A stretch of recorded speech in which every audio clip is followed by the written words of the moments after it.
കർത്താവായ യേശുക്രിസ്തുവിൻ്റെ നിസ്തുല്യ നാമത്തിൽ ഏവർക്കും സ്നേഹവന്ദനം. പ്രിയ സഹോദരി സഹോദരന്മാരെ, പരിശുദ്ധമായ വലിയ നോമ്പിൻ്റെ മൂന്നാമത്തെ ഞായറാഴ്ചയായ ഇന്ന് സ്ത്രീജന സഖ്യ ഞായറായി കണക്കാക്കപ്പെടുന്നു. Women's Sunday. യഥാസ്ഥാപനത്തിൽ സ്ത്രീകളുടെ പങ്ക് സഭയിലും സമൂഹത്തിലും, അഥവാ the role of women in restoration in the church and in society. ഇന്നത്തെ നമ്മുടെ പഠന വിഷയം ഇതാണ്. പ്രധാനമായും 4 തിരുവചന ഭാഗങ്ങളാണ് നമുക്ക് ഇന്ന് നൽകപ്പെട്ടിരിക്കുന്നത്. ആദ്യമായി നമുക്ക് നോക്കാം സുവിശേഷ ഭാഗം. വിശുദ്ധനായ മത്തായി ശ്ലീഹ എഴുതിയ സുവിശേഷം 26-ാം അധ്യായം 6 മുതൽ 13 വരെയുള്ള വാക്യങ്ങൾ. ഈ വചനഭാഗത്ത് നാം കാണുന്നത് നമ്മുടെ കർത്താവ് ബഥാന്യ എന്ന സ്ഥലത്ത് കുഷ്ഠരോഗിയായിരുന്ന ശീമോൻ്റെ ഭവനത്തിൽ ഇരിക്കുന്നതാണ്. നമ്മുടെ കർത്താവിനെയും ശിഷ്യന്മാരെയും ഈ ശീമോൻ ഭക്ഷണത്തിന് ക്ഷണിച്ചതായിരുന്നു. അപ്പോഴിതാ അവിടേക്കൊരു സ്ത്രീ കടന്നു വരുന്നു. അവൾ വിലയേറിയ പരിമളതൈലം നിറച്ച ഒരു വെൺകൽ ഭരണി ഉടച്ച് ആ തൈലം മുഴുവൻ യേശുവിൻ്റെ തലയിൽ ഒഴിച്ചു. യേശുക്രിസ്തു തനിക്ക് സംഭവിക്കുവാൻ പോകുന്ന കഷ്ടാനുഭവവും കുരിശുമരണവും അവിടെ കൂടിയിരുന്ന ജനങ്ങൾക്ക് ബോധ്യമാക്കി കൊടുക്കുവാൻ, വ്യക്തമാക്കി കൊടുക്കുവാൻ ഈ സ്ത്രീ ചെയ്ത പ്രവൃത്തി ഉപയോഗിച്ചു. അല്ലെങ്കിൽ ആ സ്ത്രീയുടെ പ്രവൃത്തി അതിന് കാരണമായി. ഈ വചനഭാഗത്തെ സാരാംശം അതാണ്. എങ്ങനെയാണ് ആ സ്ത്രീ മറ്റുള്ളവരെ റിസ്റ്റോർ ചെയ്യുവാൻ ഇടയായത്? മറ്റുള്ളവർക്ക് ഇന്ന് നമുക്കും ഒരു റീസ്റ്റോറേഷന് ആ സ്ത്രീയുടെ ആ പ്രവൃത്തി എങ്ങനെ കാരണമാകുന്നു എന്ന് നാം പഠിക്കും. വായിക്കുന്നു. Saint Matthew chapter 26 versus 6-13. യേശു ബഥാന്യയിൽ കുഷ്ഠരോഗിയായിരുന്ന ശീമോൻ്റെ വീട്ടിലിരിക്കുമ്പോൾ ഒരു സ്ത്രീ വിലയേറിയ പരിമളതൈലം നിറഞ്ഞ ഒരു വെൺകൽ ഭരണി എടുത്തും കൊണ്ട് അവൻ്റെ അടുക്ക വന്നു. അവൻ പന്തിയിലിരിക്കുമ്പോൾ അത് അവൻ്റെ തലയിൽ ഒഴിച്ചു. ശിഷ്യന്മാർ അത് കണ്ടിട്ട് മുഷിഞ്ഞു. ഈ വെറും ചെലവ് എന്തിന്? ഇത് വളരെ വിലയ്ക്ക് വിറ്റ് ദരിദ്രർക്ക് കൊടുക്കാമായിരുന്നുവല്ലോ എന്ന് പറഞ്ഞു. യേശു അതറിഞ്ഞ് അവരോട്, സ്ത്രീയെ അസഹ്യപ്പെടുത്തുന്നത് എന്തിന്? അവൾ എങ്കിൽ നല്ല പ്രവൃത്തിയല്ലോ ചെയ്തത്. ദരിദ്രർ നിങ്ങൾക്ക് എല്ലായ്പ്പോഴും അടുക്കലുണ്ടല്ലോ, എന്നാൽ ഞാൻ നിങ്ങൾക്ക് എല്ലായ്പ്പോഴും അടുക്കലില്ല താനും. അവൾ ഈ തൈലം എൻ്റെ ദേഹത്തിന്മേൽ ഒഴിച്ചത് എൻ്റെ ശവസംസ്കാരത്തിനായി ചെയ്തതാകുന്നു. ലോകത്തിലെങ്ങും ഈ സുവിശേഷം പ്രസംഗിക്കുന്നിടത്തെല്ലാം അവൾ ചെയ്തതും അവളുടെ ഓർമ്മയ്ക്കായി പ്രസ്താവിക്കും എന്ന് ഞാൻ സത്യമായിട്ട് നിങ്ങളോട് പറയുന്നു എന്ന് പറഞ്ഞു. 4 സുവിശേഷകന്മാരും ഈ സംഭവം രേഖപ്പെടുത്തിയിരിക്കുന്നു. പക്ഷേ അവരുടെ നറേഷനിൽ ചില വ്യത്യാസങ്ങൾ നമുക്ക് കാണുവാൻ കഴിയും.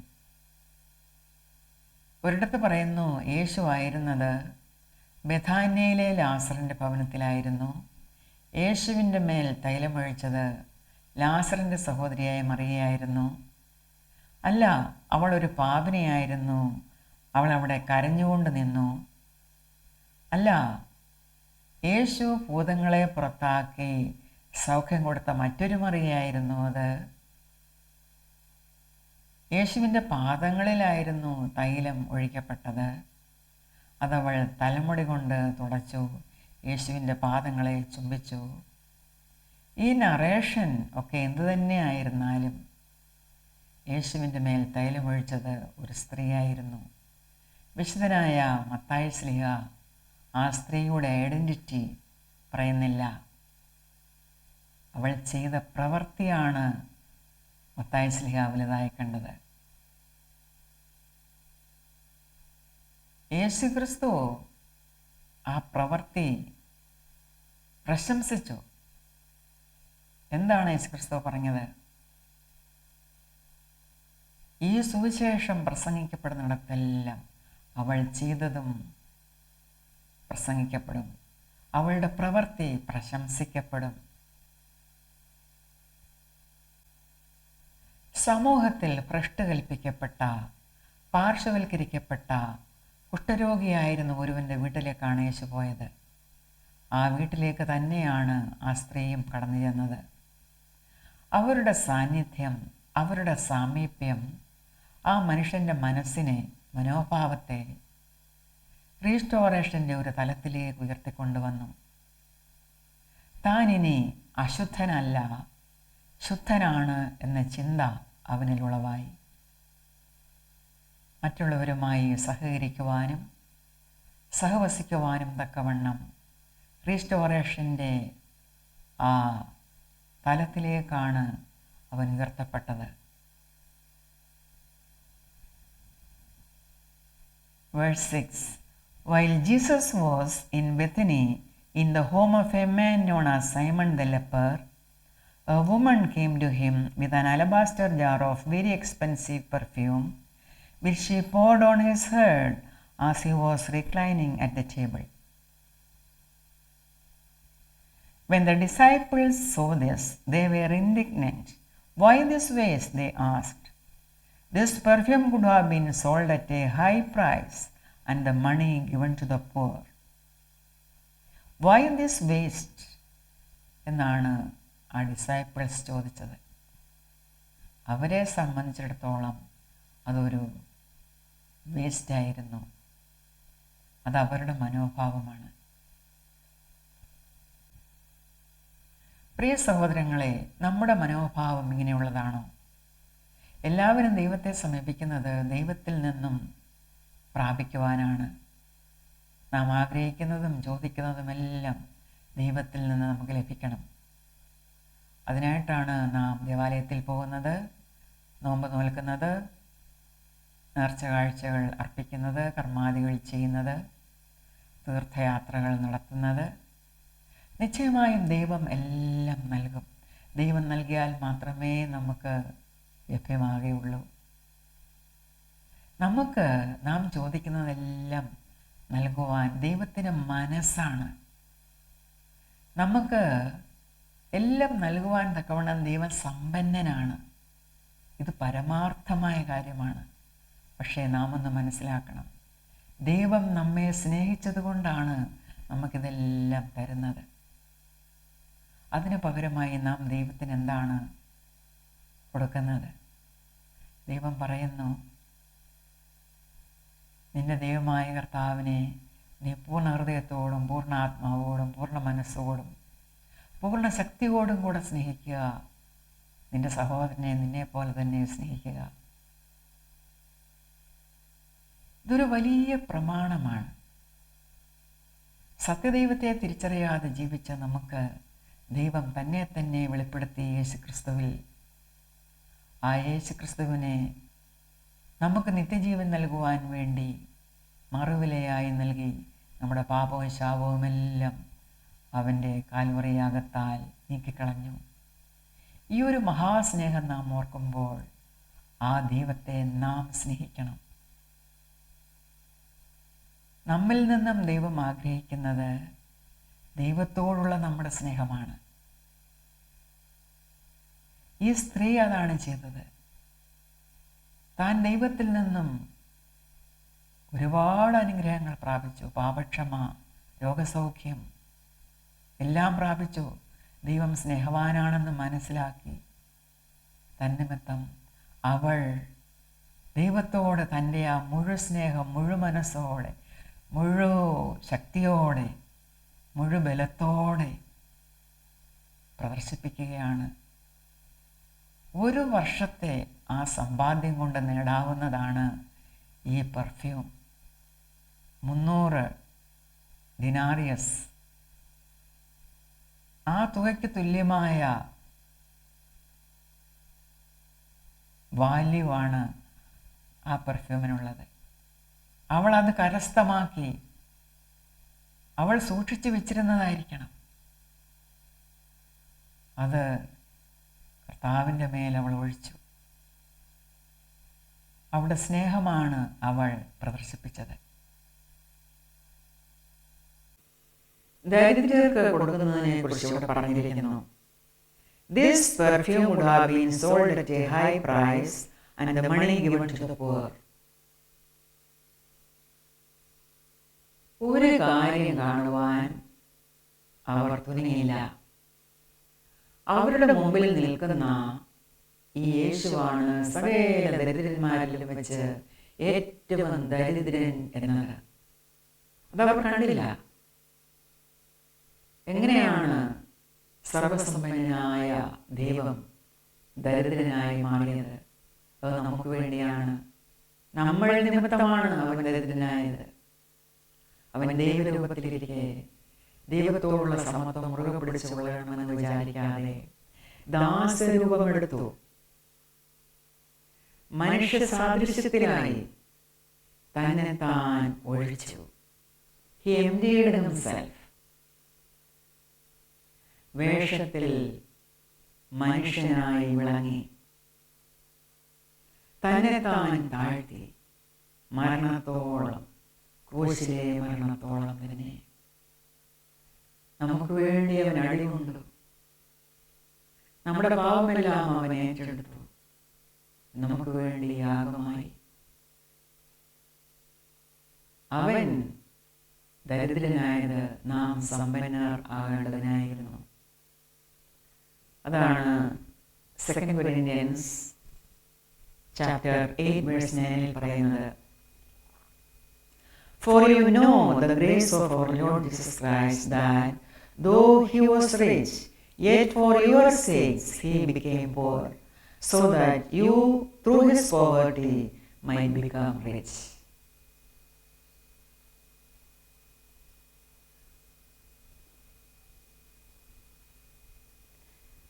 യേശുക്രിസ്തു ശിഷ്യന്മാരെ ശാസിക്കുകയാണ്. Verse 10. Aware of this, Jesus said to them, "Why are you bothering this woman? She has done a beautiful thing to me." ആ സ്ത്രീയെ എന്തിനാണ് നിങ്ങൾ അസഹ്യപ്പെടുത്തുന്നത്? എങ്കിൽ അവൾ നല്ല പ്രവൃത്തിയാണ് ചെയ്തിരിക്കുന്നത്. എന്താണ് അവൾ ചെയ്തത്?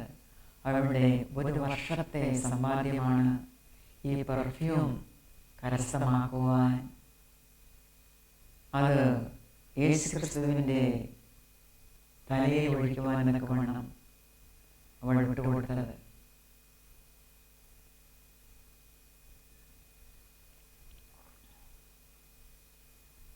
Verse 11. The poor you will always have with you, but you will not always have me. ദരിദ്രന്മാർക്ക് കൊടുക്കുന്നതിനെ പറ്റിയാണല്ലോ നിങ്ങൾ ബോധം ചെയ്യുന്നത്. ദരിദ്രന്മാർ എപ്പോഴും നിങ്ങളുടെ അടുക്കലുണ്ടല്ലോ.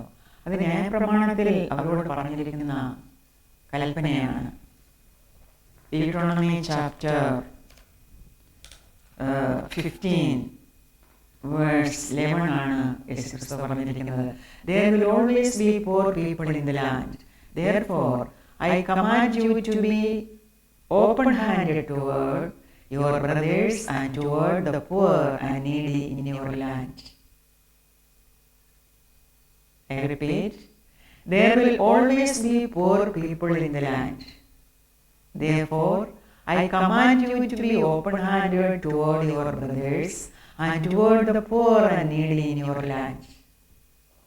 അവരെപ്പോഴും നിങ്ങളുടെ അടുക്കലുണ്ട്, സഹായിക്കുവാൻ പാകത്തിന്. നിങ്ങളെപ്പോൾ നോക്കിയാലും നിങ്ങളുടെ സമീപേ ഉണ്ട് ഒരു ദരിദ്രൻ. പക്ഷേ ഞാനോ എപ്പോഴും നിങ്ങളോട് കൂടെ ഇല്ല. ഞാൻ നിങ്ങളെ വിട്ടുപിരിയുവാൻ പോവുകയാണ്.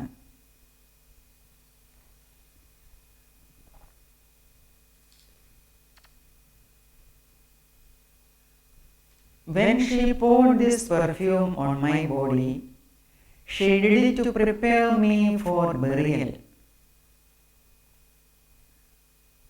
I tell you the truth, Wherever this gospel is preached throughout the world, what she has done will also be told in memory of her. ലോകത്തിൻ്റെ ഏതറ്റത്ത് ഈ സുവിശേഷം പ്രസംഗിക്കപ്പെട്ടാലും അവിടെയെല്ലാം ഇവൾ ചെയ്തതും പ്രസംഗിക്കപ്പെടണം. In memory of her. യേശുക്രിസ്തുവിന് ഈ സ്ത്രീയുടെ സ്നേഹം അവൻ വളരെ വിലമതിച്ചു. അവൻ പ്രശംസിക്കുകയാണ്. She has done a beautiful thing to me. It was a wonderful waste of love. സ്നേഹമാണ് അവൾ ഒഴുക്കിക്കളഞ്ഞത്, വേസ്റ്റ് ചെയ്തത്. ദൈവത്തിൻ്റെ പുറത്തേക്ക്, തൻ്റെ പ്രാണപ്രിയൻ്റെ പുറത്തേക്ക് ആ സ്നേഹമെല്ലാം അവൾ ഒഴുക്കിക്കളഞ്ഞു. അവളുടെ സമ്പാദ്യം, ഒരു വർഷത്തെ സമ്പാദ്യമാണ് അങ്ങനെ ഒരു പെർഫ്യൂം കരസ്ഥമാക്കുവാൻ അവളെ സഹായിച്ചത്. അത് മുഴുവൻ കൊണ്ട് അവളെ ഒഴിച്ചു. ഇത്രമാത്രം സ്നേഹമാണ്. യേശുക്രിസ്തു പറയുകയാണ്, അവൾ ഇത് ചെയ്തത് she did it to prepare me for burial. ഇത് പറയുമ്പോൾ യേശുക്രിസ്തുവിനെ ഒറ്റിക്കൊടുക്കുവാൻ കുറേ ആളുകൾ ഗൂഢാലോചന നടത്തുകയായിരുന്നു. ഇവിടെ വേഴ്സ് 3 പറയുന്നു, The chief priest and the elders of the people assembled in the palace of the high priest, whose name was Caiaphas, and they plotted to arrest Jesus in some sly way and kill him. അതുപോലെ യൂദ യേശുക്രിസ്തുവിനെ ഒറ്റിക്കൊടുക്കുവാനും തയ്യാറാകുകയാണ്.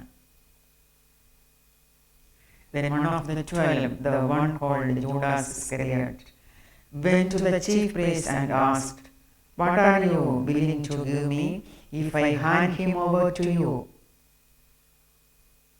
So they counted out for him 30 silver coins. ഈ രണ്ട് സംഭവങ്ങളുടെയും മധ്യയാണ് ഈ സംഭവം കിടക്കുന്നത്. കുറേ പേർ plot ചെയ്യുന്നു, കുറേ പേർ യൂദ കൂലി വാങ്ങുന്നു യേശുവിനെ ഒറ്റിക്കൊടുക്കുവാൻ. അതിൻ്റെ ഇടയിൽ നടന്ന സംഭവമാണിത്. ബെറിയലിനെ പറ്റി യേശു പറയുകയാണ്, ഈ സ്ത്രീ എൻ്റെ ബെറിയലിന് വേണ്ടിയാണ്, ആ പ്രിപ്പറേഷനാണ് ഈ ചെയ്തിരിക്കുന്നത്. അല്ലായെങ്കിൽ അങ്ങനെ ഒരു ബെറിയൽ യേശുവിനെ ലഭിക്കുമായിരുന്നില്ല. കാരണം യേശുവിനെ കൊലപാതകനായും ദുഷ്പ്രവർത്തിക്കാരനായും പാതകനായും ഒക്കെ ചിത്രീകരിച്ചാണ് കുരിശിൽ കൊണ്ടുപോകുന്നത്. അങ്ങനെ ഒരു പാതകന് എങ്ങനെയാണ് ഒരു അനോയിന്റിങ് ലഭിക്കുക? ബറിയൽ സമയത്ത് ഇങ്ങനെ ഒരു അനോയിന്റിങ് ലഭിക്കുകയില്ല. ഈ അനോയിന്റിങ് സാധാരണ രാജാക്കന്മാർക്കും പ്രവാചകന്മാർക്കും ഒക്കെയുമാണ്. അവിടെയാണ് അഭിഷേകം, അവരെയാണ് അഭിഷേകം ചെയ്യുന്നത് ഇങ്ങനെയുള്ള അഭിഷേക തൈലം കൊണ്ട്. പക്ഷേ യേശുക്രിസ്തു ഇവരുടെ കണ്ണിൽ പാതകനായിരുന്നിട്ടും ദുഷ്പ്രവൃത്തിക്കാരനായിരുന്നിട്ടും അങ്ങനെ ഒരു മരണം താൻ ഏൽക്കേണ്ടി വന്നിട്ടും അതിനു മുമ്പായി തനിക്ക് ലഭിക്കേണ്ടത് ഈ സ്ത്രീ അറിയാതെ തന്നെ അവനെ ലഭിച്ചു എന്നുള്ളതാണ്. അവനത് ലഭിക്കുവാനിടയായി. അവൾ അതിൻ്റെ അടക്കത്തിന് വേണ്ടിയാണ് ഇത് ചെയ്തത്. നാം അറിയാതെ പോലും ദൈവത്തിൻ്റെ ആഗ്രഹങ്ങൾ തനിക്ക് ലഭിക്കേണ്ടത് ചെയ്യും, ലഭിച്ചിരിക്കും. ഒരു പുരുഷന്മാരും ചെയ്യാത്ത പ്രവൃത്തിയാണ് ഈ സ്ത്രീ ചെയ്തത്. അവളുടെ മനസ്സിലത് തോന്നി, ദൈവത്തിന് കൊടുക്കുക. തൻ്റെ ശിഷ്യന്മാരെല്ലാം യേശുവിൻ്റെ കൂടെ ഉണ്ടായിരുന്നു. ആർക്കും തോന്നിയില്ല യേശുവിന് സ്നേഹം പകരം കൊടുക്കുവാൻ, സ്നേഹത്താൽ അവനെ മൂടുവാൻ, തങ്ങൾക്കുള്ളത് എന്തെങ്കിലും കൊണ്ടുവന്ന് കൊടുക്കുവാൻ അവർക്ക് തോന്നിയില്ല. ഇവിടെ സൂക്ഷിച്ചു വെച്ചിരുന്ന ഈ പെർഫ്യൂം, ഈ അലബാസ്റ്റർ ജാർ അവൾ കൊണ്ടുവന്നത് മൊത്തം യേശുവിൻ്റെ മേൽ ഒഴിച്ചു. ആ മഹാസ്നേഹമാണ് ഈ സ്ത്രീയെ പ്രദർശിപ്പിച്ചത്. ഇതൊരു വലിയ റിഫർമേഷനാണ്.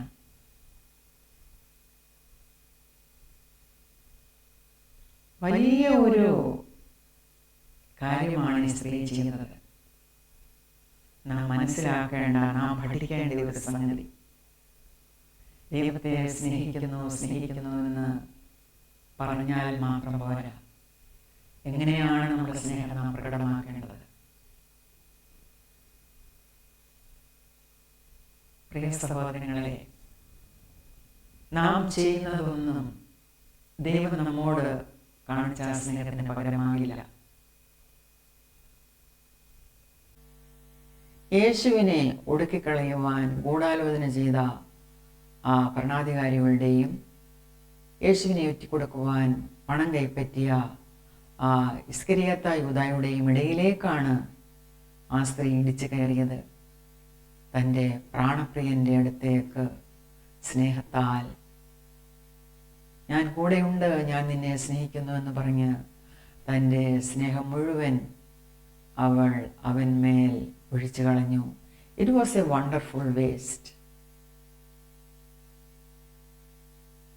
ശിഷ്യന്മാരായ 12 പുരുഷ കേസരികൾ കൂടെ ഉണ്ടായിരുന്നിട്ടും ആർക്കും തോന്നാത്ത, ആരും ചെയ്യാതിരുന്ന, അവരുടെ ചിന്തയിൽ പോലും തോന്നാതിരുന്ന കാര്യമാണ് ആ സ്ത്രീ ചെയ്തത്.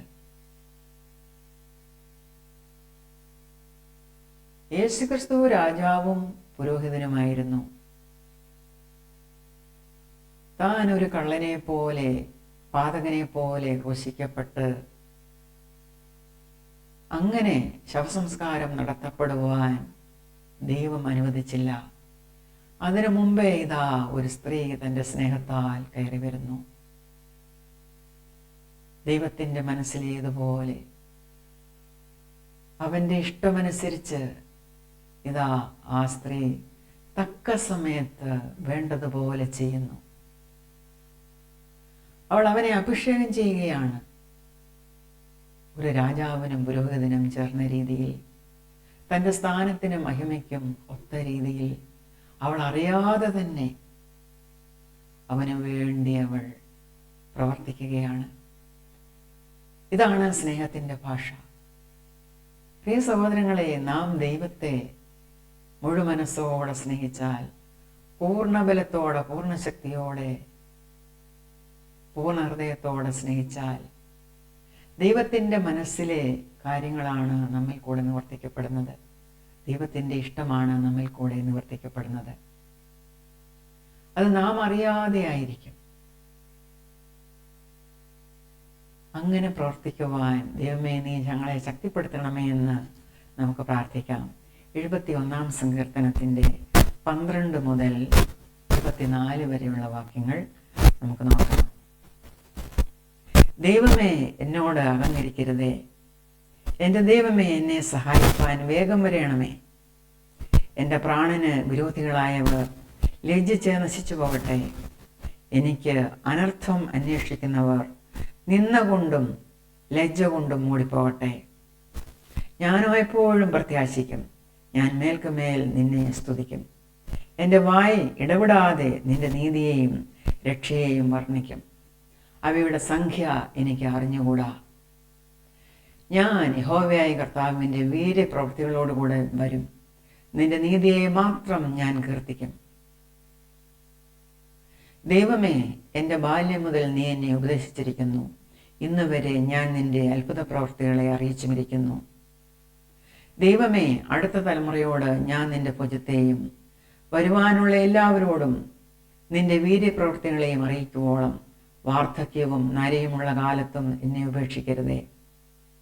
ദൈവമേ, നിന്റെ നീതിയും അത്യുന്നതമായിരിക്കുന്നു. മഹാകാര്യങ്ങളെ പ്രവർത്തിച്ചിട്ടുള്ള ദൈവമേ, നിന്നോട് തുല്യനാരുള്ളൂ. അനവധി കഷ്ടങ്ങളും അനർത്ഥങ്ങളും ഞങ്ങളെ കാണുമാറാക്കിയവനെ, നീ ഞങ്ങളെ വീണ്ടും ജീവിപ്പിക്കും. ഭൂമിയുടെ ആഴങ്ങളിൽ നിന്ന് ഞങ്ങളെ തിരികെ കയറ്റും. നീ എൻ്റെ മഹത്വം വർദ്ധിപ്പിച്ച് എന്നെ വീണ്ടും ആശ്വസിപ്പിക്കണമേ. എൻ്റെ ദൈവമേ, ഞാനും വീണ കൊണ്ട് നിന്നെയും നിന്റെ വിശ്വസ്തതയും സ്തുതിക്കും.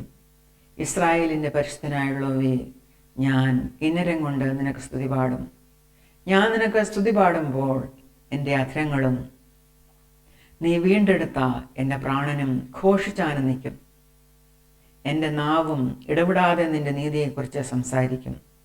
എനിക്ക് അനർത്ഥം അന്വേഷിക്കുന്നവർ ലജ്ജിച്ച് ഭ്രമിച്ചു പോയിരിക്കുന്നു. ഇനി പഴയ നിയമത്തിൽ നിന്നും ഒരു വചനഭാഗം നമുക്ക് പഠിക്കാം. From the book of 2 Kings chapter 8 verses 1-6. ദൈവത്തിൻ്റെ അരുളപ്പാടുകൾ പ്രവാചകനായ എലീശയിൽ കൂടെ കേട്ട ശൂനേംകാരത്തി എങ്ങനെയാണ് തൻ്റെ മകനെയും തൻ്റെ വസ്തുവകകളെയും എല്ലാം റിസ്റ്റോർ ചെയ്തത് എന്നാണ് നാം ഇവിടെ പഠിക്കുന്നത്. ഈ ശൂനേംകാരത്തിക്ക് ആദ്യം മക്കളില്ലായിരുന്നു. തൻ്റെ അപേക്ഷ പ്രകാരം ദൈവം എലീശ പ്രവാചകനിൽ കൂടെ അരുളപ്പാട് കൊടുത്തിട്ട് അവൾക്കൊരു മകനുണ്ടായി. ഒടുവിൽ ആ മകൻ മരിച്ചു പോകാനിടയായി. വീണ്ടും അവളുടെ അപേക്ഷ മൂലം പ്രവാചകൻ ആ മകനെ ജീവിപ്പിച്ചു കൊടുത്തു. പിന്നീട് ദേശത്ത് ക്ഷാമം ഉണ്ടാകുന്ന കാര്യമെല്ലാം പ്രവാചകൻ ഈ സ്ത്രീയോട് പറഞ്ഞു. പ്രവാചക ശബ്ദം ദൈവശബ്ദമായി അംഗീകരിച്ച് അവൾ അനുസരിച്ചത് കൊണ്ടാണ് അവൾക്ക് ഈ റിസ്റ്റോറേഷൻ സാധ്യമായത്. പ്രവാചകൻ ദൈവശബ്ദമാണ് പ്രവചിക്കുന്നത്. അത് അവൾ അനുസരിച്ചു. അത് നിമിത്തമാണ് അവൾക്ക് ഇതെല്ലാം റിസ്റ്റോർ ചെയ്യുവാൻ സാധ്യമായത്. അനന്തരം എലീശ താൻ മകനെ ജീവിപ്പിച്ചു കൊടുത്തിരുന്ന ആ സ്ത്രീയോട്, നീയും നിന്റെ ഭവനവും പുറപ്പെട്ട് എവിടെയെങ്കിലും പരദേശവാസം ചെയ്തുകൊള്ളുവീൻ. യഹോവ ഒരു ക്ഷാമം വരുത്തുവാൻ പോകുന്നു. അത് 7 സംവത്സരം ദേശത്ത് ഉണ്ടായിരിക്കുമെന്ന് പറഞ്ഞു. ആ സ്ത്രീ എഴുന്നേറ്റ് ദൈവപുരുഷൻ പറഞ്ഞതുപോലെ ചെയ്തു. അവളും ഭവനവും ഫിലിസ്ത്യ ദേശത്ത് പോയി 7 സംവത്സരം പരദേശവാസം ചെയ്തു. 7 സംവത്സരം കഴിഞ്ഞിട്ട് അവൾ ഫിലിസ്ത്യ ദേശത്ത് നിന്ന് മടങ്ങി വന്നു. പിന്നെ അവൾ തൻ്റെ വീടും നിലവും സംബന്ധിച്ച് രാജാവിനോട് സങ്കടം ബോധിപ്പിപ്പാൻ ചെന്നു. അന്നേരം രാജാവ് ദൈവപുരുഷന്റെ ബാല്യക്കാരനായ ഗേഹസിയോട് സംസാരിക്കയിൽ, എലീശ ചെയ്ത വൻകാര്യങ്ങളെയൊക്കെയും നീ എന്നോട് വിവരിച്ചു പറക എന്ന് കൽപ്പിച്ചു. മരിച്ചുപോയവനെ ജീവിപ്പിച്ച വിവരം അവൻ രാജാവിനെ കേൾപ്പിക്കുമ്പോൾ തന്നെ അവൻ മകനെ ജീവിപ്പിച്ചു കൊടുത്തിരുന്ന സ്ത്രീ വന്നു തൻ്റെ വീടും നിലവും സംബന്ധിച്ച് രാജാവിനോട് സങ്കടം ബോധിപ്പിച്ചു. ഇസ്രായേലിന്റെ രാജാവായ യഹോരാമിന്റെ കാര്യമായി പറയുന്നു. യഹോരാം ഈ പ്രവാചക ശിഷ്യനായ ഗേഹസിയുമായിട്ട് സംസാരിക്കുകയായിരുന്നു. എന്താണ് ഗേഹസിയോട് ഈ രാജാവ് ചോദിച്ചത്? പ്രവാചകൻ എന്തെല്ലാം അത്ഭുതങ്ങളാണ് ചെയ്യുന്നത്. ദൈവത്തിൻ്റെ ആജ്ഞ അനുസരിച്ച് പ്രവാചകൻ ചെയ്ത അത്ഭുതങ്ങളൊക്കെയും എന്നോട് പറയുക എന്ന് പറഞ്ഞു. ഗേഹസി ഇതെല്ലാം രാജാവിനോട് വിവരിച്ചു പറഞ്ഞുകൊണ്ടിരിക്കുകയായിരുന്നു. ഈ ശൂനേംകാരത്തിക്ക് മകനുണ്ടായതും മകൻ മരിച്ചു പോയിട്ട് പിന്നെ ജീവിച്ചതും ഇങ്ങനെ സംസാരിച്ചു കൊണ്ടിരിക്കുമ്പോഴാണ് പെട്ടെന്ന് ഈ സ്ത്രീ അവിടെ ചെല്ലുന്നത്.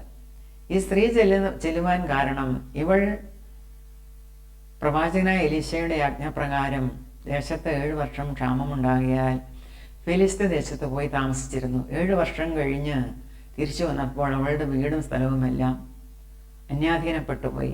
അവിടെ മറ്റു വല്ലവരും താമസിക്കുമായിരിക്കും, അല്ലെങ്കിൽ അത് എങ്ങനെയോ നഷ്ടപ്പെട്ടിരിക്കാം. അത് വീണ്ടെടുത്ത് കൊടുക്കുവാൻ രാജാവിനോട് സങ്കടം ബോധിപ്പിക്കുവാനാണ് ഈ സ്ത്രീ വന്നത്. അപ്പോൾ പെട്ടെന്ന് ഗേഹസി പറഞ്ഞു, നമ്മൾ സംസാരിച്ചു കൊണ്ടിരുന്നത് ഈ സ്ത്രീയെ പറ്റിയാണ്, ആ സ്ത്രീ ഇതാ വരുന്നു എന്ന്.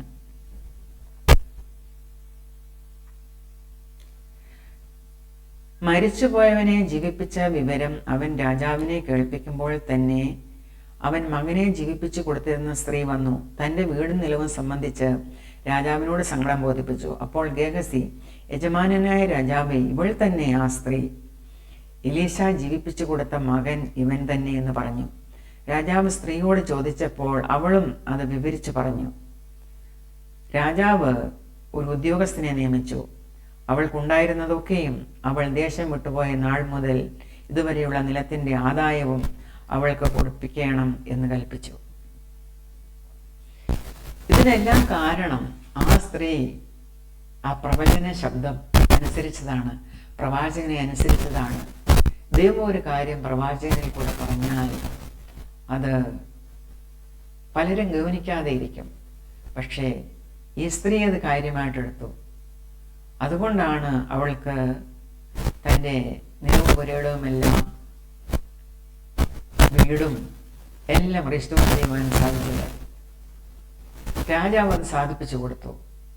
കാരണം ദൈവവചനം അനുസരിക്കുന്നവരുടെ കൂടെ ദൈവത്തിൻ്റെ കരം പ്രവർത്തിക്കും. അത് രാജാവിൽ കൂടെയാണെങ്കിലും പ്രവാചകനിൽ കൂടെയാണെങ്കിലും എല്ലാം തൻ്റെ മക്കൾക്കായി അത് ദൈവം ചെയ്തു കൊടുക്കും. നമുക്കിനി ലേഖനങ്ങളിൽ നിന്ന് പഠിക്കാം.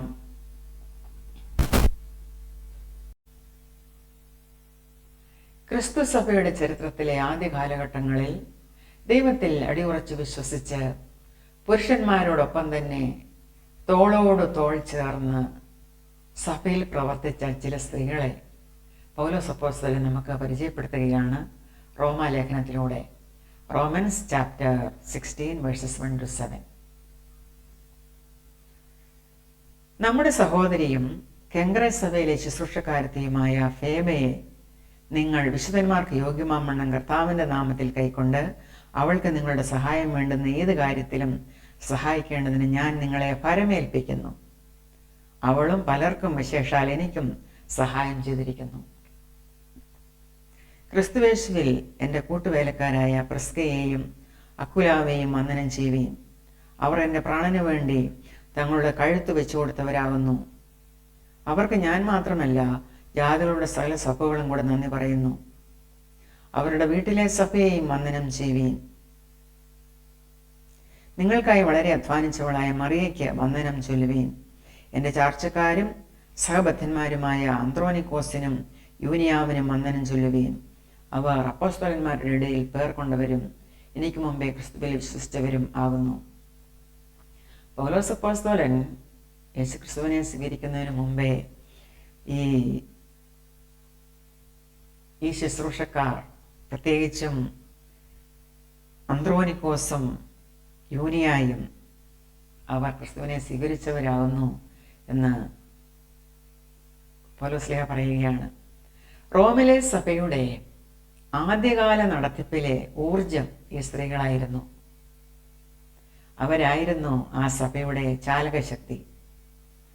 കുറച്ച് പേരുകൾ എഴുതിയിരിക്കുന്നു എന്ന് മാത്രം കണ്ട് അത് ഗൗനിക്കാതെ കടന്നു പോകുന്നവർ അവിടെ നിന്ന് ഒന്ന് ചിന്തിക്കണം. ചരിത്രപരമായി ഇത്രമാത്രം പ്രാധാന്യമുള്ള തികച്ചും വിപ്ലവകരമായ വ്യക്തിത്വങ്ങളെ ആഴത്തിൽ അപഗ്രഥിച്ച പൗലോസിൻ്റെ ആശംസകളായിരുന്നു അവ.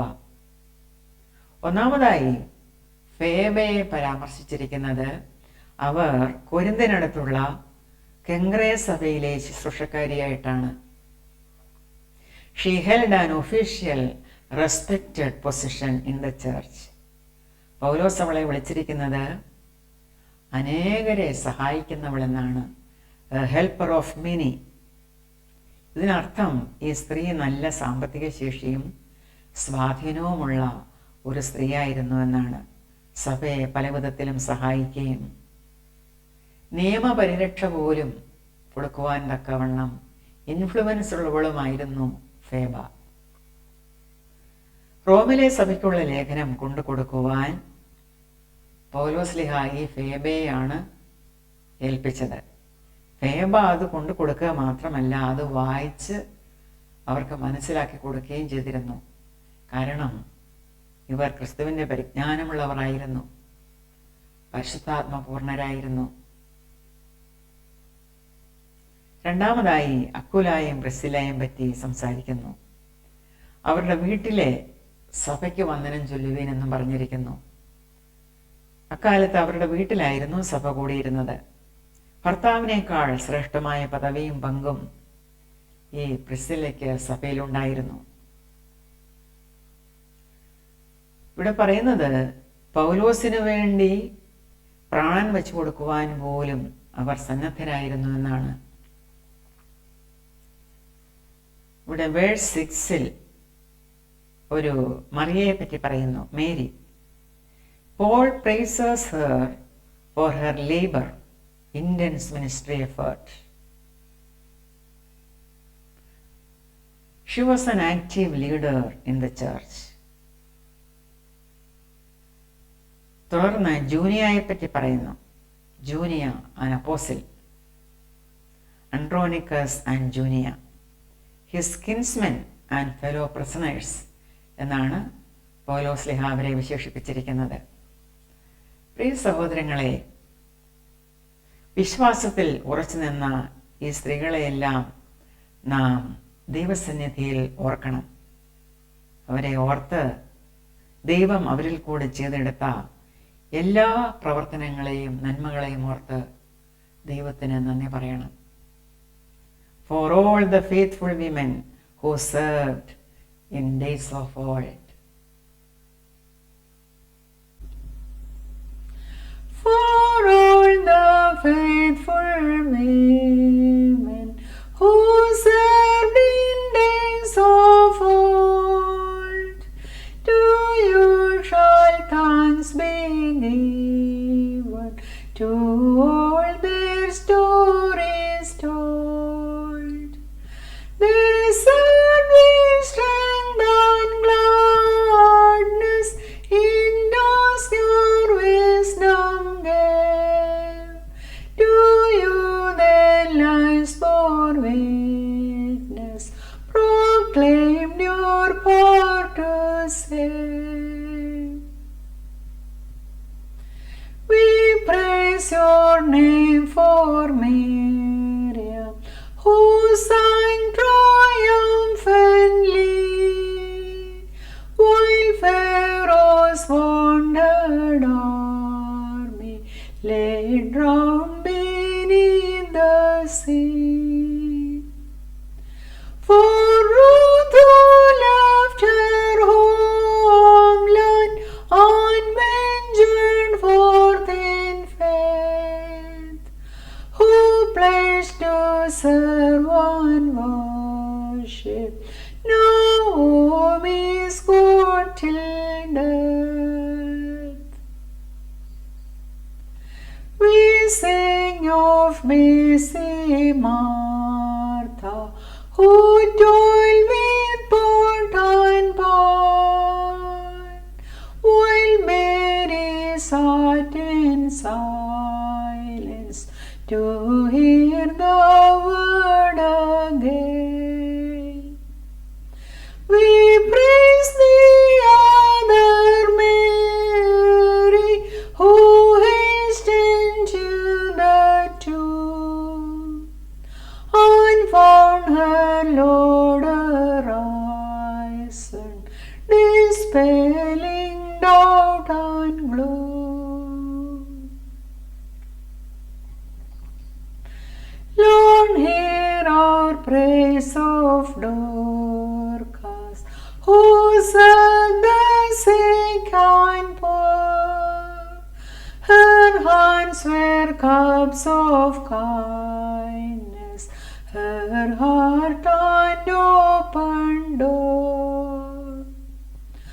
O God, for saints and servant, our fervent prayer we raise, that faithful in your service our lives may